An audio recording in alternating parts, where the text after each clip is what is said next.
Balance and coordination are a huge part to having a healthy, strong, mobile body that can let you do whatever you want for the rest of your life. But too often people either try to rush it in with a bunch of other things they're gonna do for the workout, or decide that I'm not balanced or coordinated and that's just the way I am. Well, that's just not true, and there's a lot you can do about it. So stay tuned in this video. We're going to talk in depth about balance and coordination. Greetings, my name is Ikemba So. I own SolCore Fitness, and I've been in the health and fitness field for 30 years. I'm a soma therapist and a soma trainer. So I'm a manual therapist and I'm a trainer, and I do this all underneath the osteopathic model, which is structure dictates function. Now, it never fails whenever I'm with people or teaching classes, I always come across people who are uncoordinated and don't have very good balance. And those people either say, that's the way I am, or stop and take the time to get better. The people who get better are the ones who realize, okay, I am not coordinated balance, but there's something I can do about it. The other people are living in self-fulfilling prophecy, right? Because if you take the time to do the little things to improve it, your body will improve. And then with better balance and coordination, those same people gain better strength and mobility because the body works holistically. Everything works together to help each other out. And so that's what I talk about on this channel, is a holistic view on the body. So if you're interested in that, then please subscribe to this channel. And then to help me out, if you could like this video and share it with your friends, it not only shares the video with people who might like it, but it tells YouTube that it's a good video, and it will share it with more people as well. If you don't have balance and coordination, then your strength program, your mobility program, will be not as effective. Your body wants to self-preserve itself. So if I'm doing a strengthening exercises and I'm wobbling a little bit, then the body goes, don't care about the strengthening, I want to not fall. Or if you're trying to do a stretch, and again, you're wobbling. And it doesn't have to be huge wobbling, it can be a little micro wobbling. Again, your body goes, don't care about the stretching, I don't want to fall. So if you don't have that good balance, your body can't strengthen and stretch it effectively. And if you can't coordinate your movements, the movements between your brain and your body, that communication, if you're not as coordinated, then when you do your exercises, again, they won't be as effective because you're not as coordinated. So your body's like trying to figure out what you want to do, right? So it's trying to figure out what you want to do, and instead of doing what you need to do to get strong and mobile. And so it's for that reason, because we all know this, right? It's for that reason when you walk into a gym, you see a whole bunch of people stopping, not going to the workouts that were in the classes or on the machines. They stop and do a balance and coordination program. They do not, unfortunately. They don't because, one, they don't know what to do, right? So you as a general public, you go, yes, I need balance and coordination. I don't know, I can stand on one foot. And then if you go see a trainer, like a regular trainer, unfortunately, they don't know too much more than you do. So they'll have you stand on one foot and do some movements, or maybe have you stand on a Bosu ball and do some movements. Well, that's not the answer. And then the gym you're going to obviously doesn't care about balance coordination. They just want you to pay your monthly fee each month. And let's say you're proactive. You're proactive, like, okay, I know I don't need to do, that trainer doesn't know what he's doing, let me go find some answers. And when you open the magazines or read the article on the internet, unfortunately, it's the same information.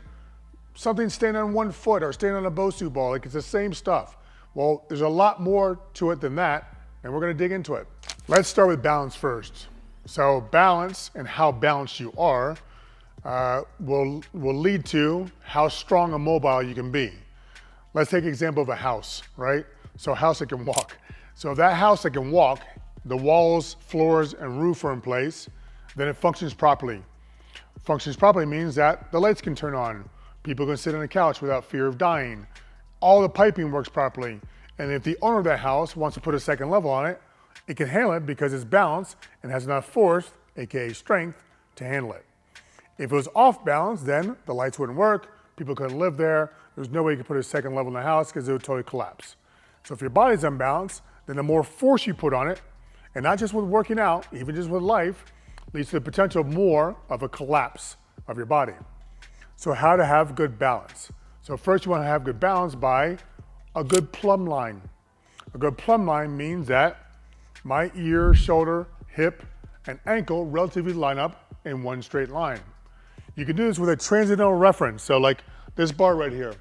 So I can stand in front of this bar properly, position my feet on the line, and then somebody can look at me relative to this bar, because this is straight. Am I straight to the bar? And then when you do it, you want to turn to the other side, because you very much could have an asymmetry. You could have one side line up properly, then you turn on the same line with the same reference, transcendental reference, and it could be totally off. That's going to tell you whether you have a good plumb line posture. The second part is a good gravity line. A gravity line is a inverse 4-degree cone that we should be able to stand in, right? So here's my inverse 4-degree cone. If I'm inside this cone, then things work nicely. I have good balance. I have good posture. I can micromanage myself through the day. If I'm outside this cone, let's say for example, I'm out in front of the cone, so I'm in front right. Now, my body has to use all its energy to keep me from falling.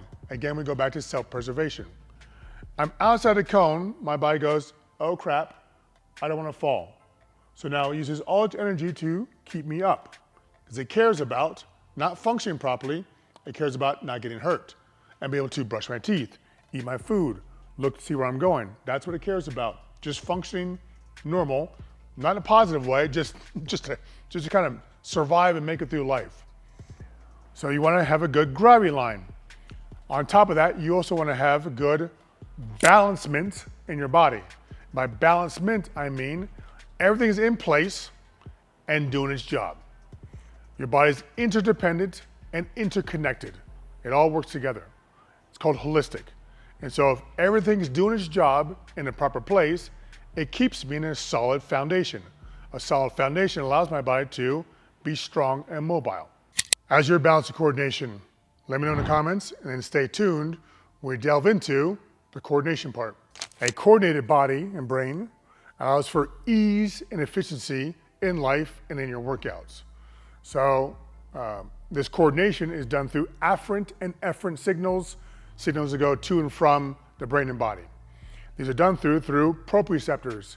Proprioceptors are little computers. We have thousands of computers in our body. The more these computers are turned on in our body, and the more they can communicate to the brain and back to the body, the better neuroengram we have of the different activities and movements in our body. Right, so right now your brain has an idea of how you should move and what your posture should be.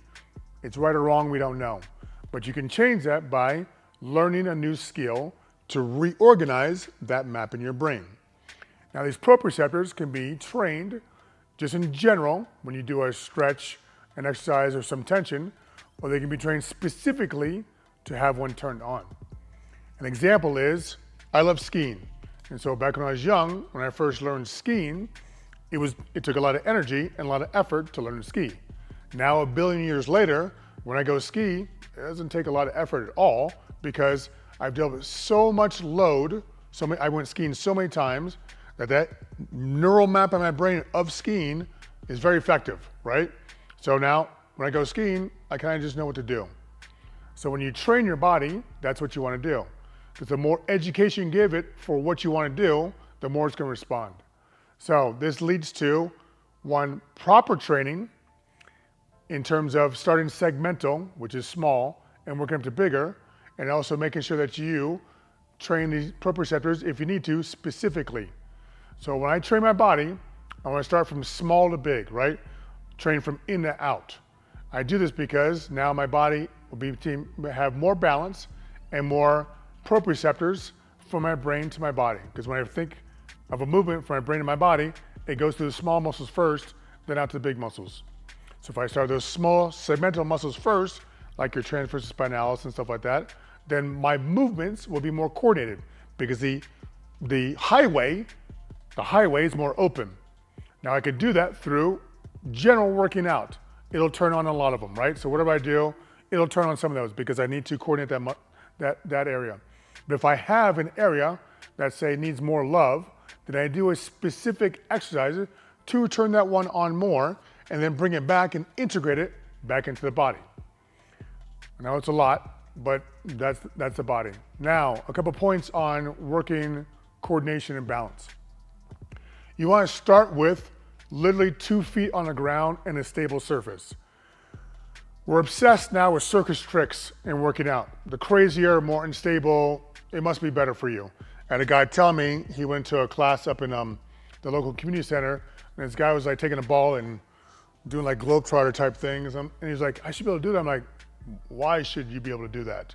And he goes, well, it's better for my body. I'm like, when is that going to show up in your life? Do you play basketball? He goes, no. I'm like, well, general coordination and balance is probably better for you than trying to coordinate under the leg, through the ear, back, behind, all that stuff, right? Here's an example, a better example. So a long time ago, I was in a gym, and this old man was there with a trainer, and this old man was doing the old man shuffle, right? That's how he walked. And they're going from exercise to exercise. And I was watching him because again, I was getting a little nervous, and I had right to be nervous because he took that man in that shuffle and stood him in a Bosu ball. So for those who don't know, it's a flat surface with a unstable ball underneath. Probably a picture I'll put for you. And he had him stand on that and start to work out. And then he had him get on one foot. Well, you see where this is going, right? The old man fell and really hurt himself. That guy couldn't walk, right? He could barely walk and shuffle. He needs to learn to walk and move those muscles better and to do a regular squat or whatever you want to do before he stands on an unstable surface. But we have an attention span issue here in the United States, and so people don't want to take the time to do the basic stuff to move on to the other, what they call fun stuff, right? They want to just jump to the crazy things they see in these magazines and on Instagram, and that's a wrong way of going about it. So that's what you need for balance coordination. Now, I know I didn't give you those proverbial 2-3 exercises that everybody wants to correct what they got going on because, again, that doesn't work. I mean, just think about all the things I just told you. How many parts of the body are involved in what I just told you? Pretty much the whole body. So I don't know what you need for your balance coordination. What I do know is that everybody needs a holistic fitness program that works you from the inside out, builds a foundation, which allow you to do more of whatever you want to do. If that's working out harder, great.